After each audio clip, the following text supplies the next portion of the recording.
A República Popular da China testemunhou um crescimento sem precedentes no final do século XX.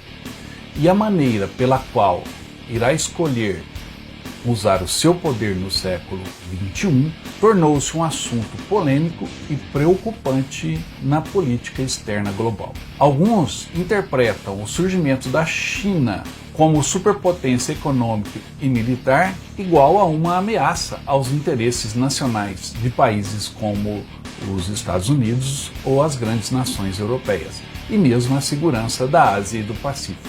Nos últimos 25 anos, o Ocidente ignorou o crescente desafio da China e agora a preocupação atingiu um nível de alarme.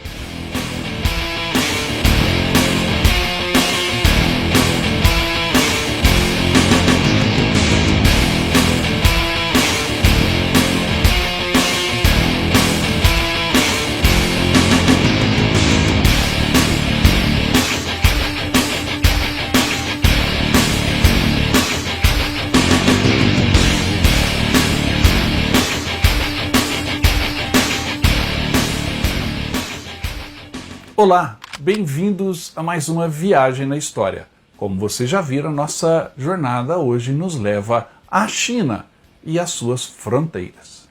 O território original dos chineses é a planície do norte da China, a quem os chineses chamam de planície central. Ali é o coração da civilização chinesa. Ela fica abaixo da Mongólia, ao sul da Manchúria, na bacia do Rio Amarelo, e é uma das áreas mais povoadas do mundo. Mesmo poluído, o Rio Amarelo é para os chineses o que o Rio Nilo é para os egípcios, o berço dessa civilização.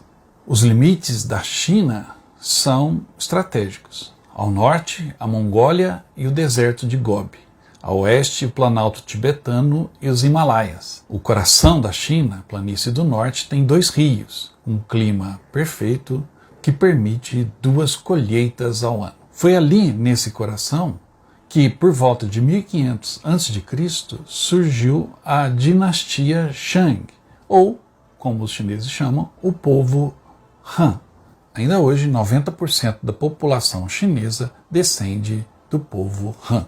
Esse povo é diferente na língua, falam cantonês, ou mandarim, ou outras línguas regionais, mas são unidos pela etnia e principalmente pela proteção do coração de seu território, a planície central.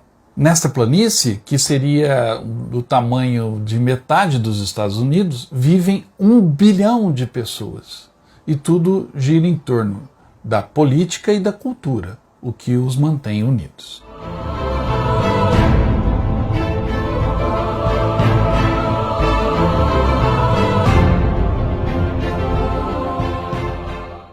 Antes de analisarmos a evolução da China, não esqueça de dar um like nesse programa, se inscrever no canal se ainda não está inscrito e deixar o seu comentário ao final. E dessa maneira você estará concorrendo a vários brindes na nossa próxima live. Se inscreva. Assim como a Rússia, a China defende-se ampliando as suas fronteiras, alcançando e ocupando as barreiras naturais. E a última delas a ser anexada ao território chinês foi o Tibete, em 1951. Mas bem antes disso, em 200 a.C., o povo de Han já havia ocupado as pradarias da Ásia Central, chegando ao mar da China, ao sul, construindo então a Grande Muralha. Depois, no ano 609 d.C., concluiu a ligação entre os seus 2 mais importantes rios, o Rio Amarelo, que se uniu ao Yangtze, com o Grande Canal, ao custo do trabalho de milhões de escravos. Os Han, então, brigavam entre si e no século XI tiveram de se juntar para enfrentarem os mongóis, que conquistaram a China. E Kublai Khan se tornou, então, o imperador da dinastia mongol na China, a dinastia Yuan. No entanto, 90 anos depois, os Han assumiram o controle novamente do território, surgindo a dinastia Ming. Essa dinastia iniciou o comércio com os europeus e as regiões costeiras como Xangai enriqueceram rapidamente. No século XVIII, a Birmânia, a Indochina e a província de Xinjiang foram anexadas pela China. A província de Xinjiang é enorme, 2 vezes o tamanho de Minas Gerais, e era povoada por muçulmanos, mas o seu território oferecia uma proteção, uma barreira ao coração da China. No século XIX e até no início do século XX, os britânicos chegaram à China e retalharam o seu território, ocupando-o durante um tempo, dividindo também a sociedade chinesa, principalmente pela Guerra do Ópio. Já nos anos 1930, chegaram os japoneses, que iniciaram uma guerra com os chineses e anexaram a Manchúria e a Mongólia. Com o final da Segunda Guerra Mundial, foi a vez de nacionalistas liderados por Chiang Kai-shek e comunistas liderados por Mao Tse-tung lutarem internamente na China. E Mao tomou o poder em 1949, iniciando uma centralização nunca vista antes na história chinesa. Já em 1951, finalmente a China toma o Tibete e participa também da Guerra da Coreia. A China então se fecha, há pobreza no campo, uma grande fome. No entanto, a Revolução Cultural de Mao amplia os poderes do Estado chinês. E nos anos 60 há um choque com a Índia, que deixou marcas ainda latentes até hoje. Nos anos 80, Deng Xiaoping, o novo premier da China, colocou em voga o socialismo com toque chinês, que previa o controle do Partido Comunista numa economia capitalista. A China então surge como uma potência comercial e começa a se transformar num gigante militar. Já em 1990, retoma o controle de Hong Kong e Macau, de ingleses e portugueses, de maneira pacífica, respeitando acordos antigos.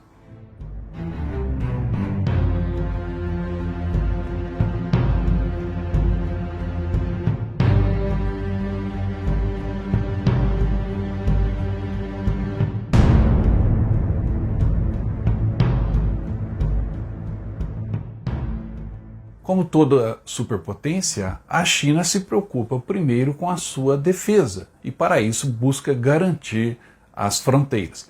Mas é sintomático que, ao analisarmos a história militar da China, observarmos que, no século XX, a China enfrentou os japoneses, depois enfrentou os americanos na Guerra da Coreia, lutou contra a Índia em vários pequenos conflitos desde os anos 1960, chegou a ter um choque violento com a Rússia na fronteira entre os dois países em 1969 e nos anos 70 enfrentou cara a cara militarmente de uma maneira muito forte o Vietnã.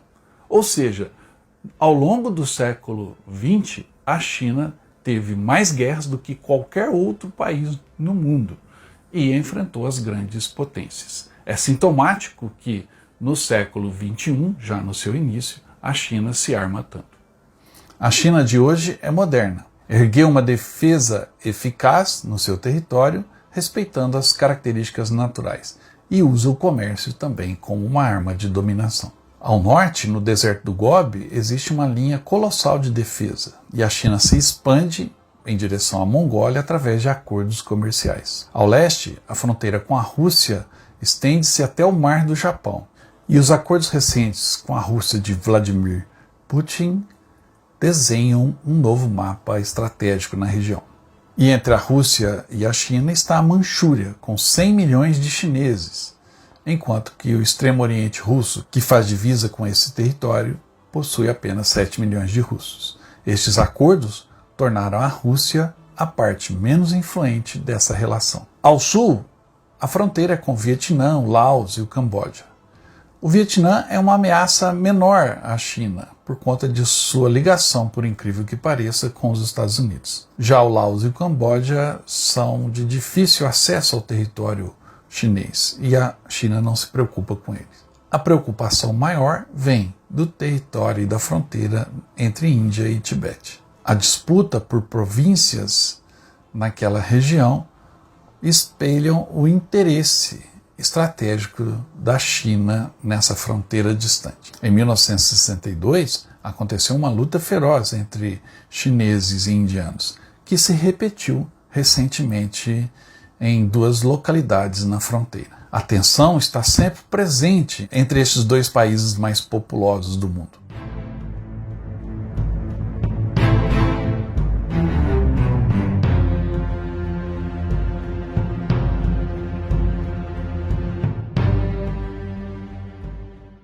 Mas o grande desafio fronteiriço e territorial da China é o Tibete. A região é estratégica para os chineses, que não admitem nenhum outro país ali e nem a independência do próprio Tibete. Mas isso é muito estratégico. Por quê? A fonte de água da China, a caixa d'água da China, é o Tibete. Quase a metade da população mundial depende das águas dos rios que nascem no Tibete. São mais de 20 rios e 6 deles extremamente importantes. Estes 6 rios são o Brahmaputra, que é importantíssimo para a Índia, o Yangtze e o Rio Amarelo e o Rio Mekong, que abastecem a China, e o Mekong ainda chega ao Vietnã e ao Laos. Tem também o Rio Salween, que corre pela China, Tailândia e Mianmar, o Rio Indo, importantíssimo para a China, Índia e Paquistão, e também o Rio Ganges, que tem no Tibete seus principais afluentes. Então a importância do Tibete vai além da salvaguarda das fronteiras. Ele é vital para a China e para todos os outros países. Portanto, controlá-lo é fundamental. A fronteira, na verdade, é entre o Tibete e a Índia. Por isso a China buscou o controle do Planalto tibetano. Ali estão localizadas as nascentes de 3 rios importantíssimos para os chineses: o Rio Amarelo, o Rio Yangtze e o Rio Mekong. Não é à toa que se diz que o Planalto tibetano é a caixa de água da China. Tudo isso mostra que a ocupação da China no Tibete não está ligada a questões de direitos humanos, mas sim de segurança geopolítica para os chineses. Os chineses construíram uma ferrovia até a capital do Tibete, Lhasa, que foi inaugurada em 2006. Desde então, mercadorias e passageiros chegam ao Tibete em trens 4 vezes por dia, 7 dias da semana. São milhões de descendentes do povo Han ocupando o Tibete hoje. Na Manchúria, na Mongólia Interior e em Xinjiang, as maiorias étnicas eram Manchu, Mongol e Uigur. Hoje, as maiorias étnicas são do povo Han. Existem protestos nessas províncias contra o governo central, mas os protestos continuarão e os Han continuarão a chegar a estes territórios, ocupando-os cada vez mais. Assim como os trens levaram europeus às terras dos índios comanches e dos navajos no oeste americano, as modernas estradas de ferro levam os Han ao Tibete, à Mongólia, à Manchúria e a Xinjiang.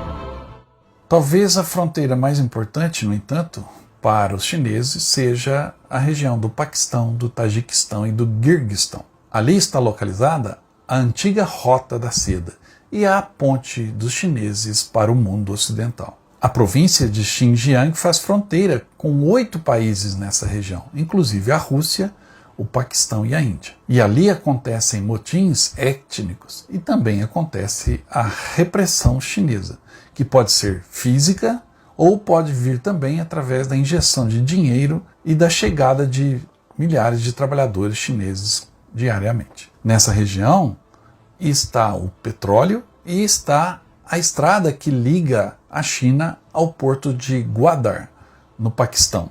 Esse porto foi arrendado pelos chineses junto ao governo paquistanês. E mesmo que na região aconteçam tentativas de grupos radicais islâmicos de infiltração na província, isto será apenas um ponto de atrito ao qual os chineses estão atentos.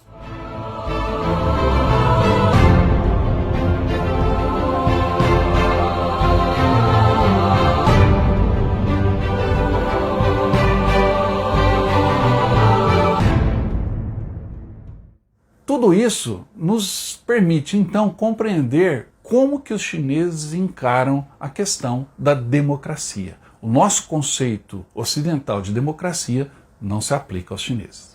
Não existe democracia na China. A democracia exporia as divisões entre zonas rurais e urbanas. Para os chineses, unidade e progresso econômico são mais importantes do que a democracia, do que o indivíduo. Os chineses têm uma visão social diferente do Ocidente. No Ocidente, o importante são estes direitos individuais. Para os chineses, o importante é o coletivo, que está acima de tudo. Quando o presidente Richard Nixon, em meados dos anos 70, perguntou ao primeiro-ministro chinês Zhou Enlai qual foi o impacto da Revolução Francesa na China, a resposta de Zhou Enlai mostrou um pouquinho dessa mentalidade chinesa. Ele respondeu: "É cedo demais para se saber."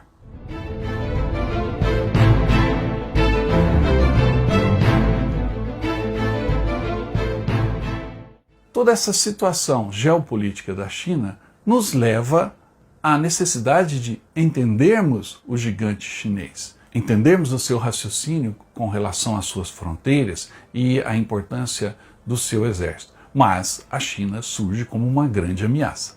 Existem 3 razões pelas quais a China e mesmo a Rússia podem querer confrontar os Estados Unidos e seus aliados, mais cedo ou mais tarde, e possivelmente dentro de 5 anos. O primeiro fato é que as Forças Armadas dos Estados Unidos ainda precisam de tempo para se reestruturar e se reorganizar, mudando o foco do confronto, não mais o contra-terrorismo, mas sim um conflito entre grandes potências, Estado contra Estado. O segundo fator são as condições domésticas na América e na Europa. Assim que os Estados Unidos ultrapassarem a sua atual turbulência, que lembra muito os anos 1970, o governo americano irá buscar uma reconsolidação interna e fortalecer o governo central. E daí então, Pequim e Moscou serão vistos como um inimigo muito mais formidável do que hoje. O terceiro fator é a construção de pressões internas nas sociedades chinesa e mesmo na sociedade russa. Hoje, protestos e um declínio populacional preocupam ambos os governos. Este conflito global dependerá de quanto Pequim e Moscou temem a mudança na próxima década e o quanto estão ansiosos para explorarem suas vantagens neste momento. A recente aliança entre Rússia e China mostra como estão dispostos a mudarem o eixo, a criarem um novo mundo, o que muitos chamam de nova ordem mundial. Assistimos então o declínio americano e do modelo ocidental e o surgimento de uma aliança que nos preocupa. Mas vamos olhar mais de perto a situação da China hoje. A China está se metendo em um beco sem saída. Ela precisa manter a industrialização, modernizar as suas instalações e principalmente melhorar o nível de vida da população. Mas isso coloca em risco a produção de alimentos. Lembre-se, fome gera revoltas. Diariamente acontecem na China 500 protestos em média, expondo a fragilidade do governo chinês diante da fome. No entanto, a China ainda está conseguindo manter um acordo com o mundo. Eles produzem barato e nós compramos barato. Isso tudo leva à necessidade de uma marinha de guerra. Desde o século XV, com o almirante Zheng He, a China já navega os 7 mares. No entanto, o objetivo do almirante era apenas conhecimento, explorar, sem ocupar ou sem tirar riquezas. Hoje a China constrói uma marinha oceânica. Já tem 3 porta-aviões e colocou mais navios nos mares da China e no Pacífico. Em outubro de 2006, um grupo naval de super porta-aviões dos Estados Unidos, liderado pelo USS Kitty Hawk, navegava confiantemente no mar da China Oriental, entre o sul do Japão e Taiwan, zelando pelos interesses de todos,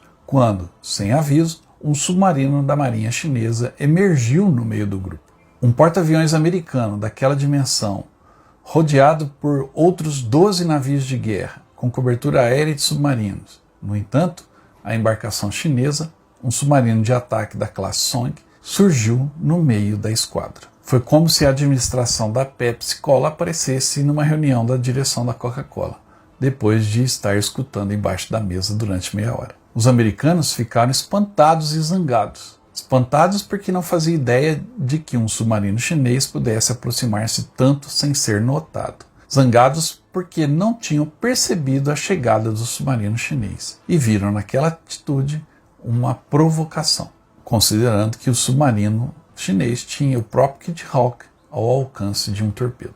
Protestaram e os chineses disseram: "Oh, que coincidência termos emergido no meio do seu grupo de combate, que estava ao largo da nossa costa. Não fazíamos ideia." Isto é a diplomacia de marinha de guerra do século XXI da China. Enquanto os ingleses costumavam colocar um navio de guerra ao largo da costa para marcar posição, os chineses colocam-se à vista ao largo de sua própria costa, mostrando uma mensagem clara: agora somos uma potência marítima. Este é o nosso tempo e este é o nosso mar. Isso nos leva a um possível ponto de atrito no futuro: o acesso da China ao Pacífico, pois ele passa próximo às ilhas japonesas, como Okinawa, Hokkaido e também as Ilhas Kurilas, disputadas por Japão e Rússia. A mensagem de Tóquio é: sabemos que vão passar por aqui, não se metam conosco no caminho, e transformaram essas ilhas em arsenais antinavios. Separando o Mar da China está Taiwan, que é uma parceira dos Estados Unidos. A questão entre Taiwan e China remete ao período em que o Mao Tse-tung ocupou o poder na China. Os nacionalistas fugiram para Taiwan. No entanto, o governo de Pequim é reconhecido pela maioria dos países do mundo, pois tem 1 bilhão e 400 milhões de pessoas para comércio. Já Taiwan tem apenas 23 milhões. Os chineses usam o poder econômico de persuasão nessa questão, enquanto também forçam a ocupação de Taiwan sem ser pela via militar, pois comércio e turismo oferecem um jogo a ser jogado a longo prazo. Já a oeste da China está o Estreito de Malacca. Malásia, Singapura e Indonésia estão no caminho da China, e este estreito é um ponto de estrangulamento. Por isso, a China está transformando recifes e atóis em território, construindo bases e pistas, ocupando esses pedregulhos no oceano, e passa então a reivindicar soberania nas águas. Isto é uma ameaça para os vizinhos. A China quer se transformar numa potência de 2 oceanos, o Pacífico e o Índico, construindo portos na Birmânia, em Bangladesh, no Paquistão e em Sri Lanka, buscando parceria comercial e até militar. No Paquistão, como eu disse, arrendou o porto de Gwadar. A China também está construindo portos no Quênia, ferrovias em Angola, hidrelétricas na Etiópia e busca minérios e metais preciosos em toda a África. Este é o estilo chinês. Empresas e trabalhadores estão se espalhando pelo mundo e lentamente as forças armadas chinesas irão segui-los. No entanto, grandes poderes trazem grandes responsabilidades. A China hoje é uma refém da economia global. Se não comprarmos, eles não fabricam. Daí vem o desemprego e, como estão altamente concentrados em zonas urbanas, será inevitável uma agitação social. E se ela acontecer na China, viria em larga escala. Não é à toa que China e Rússia assinaram um acordo comercial cuja moeda principal não é o dólar. A China busca o seu caminho.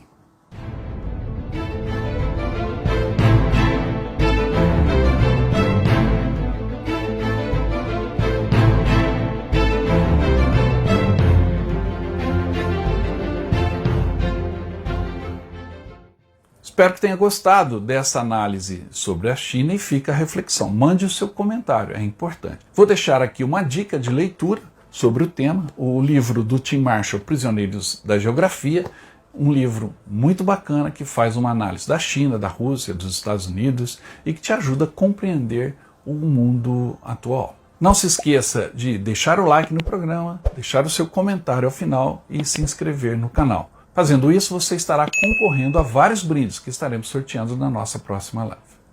Eu fico por aqui, mas espero você no próximo vídeo. Até lá!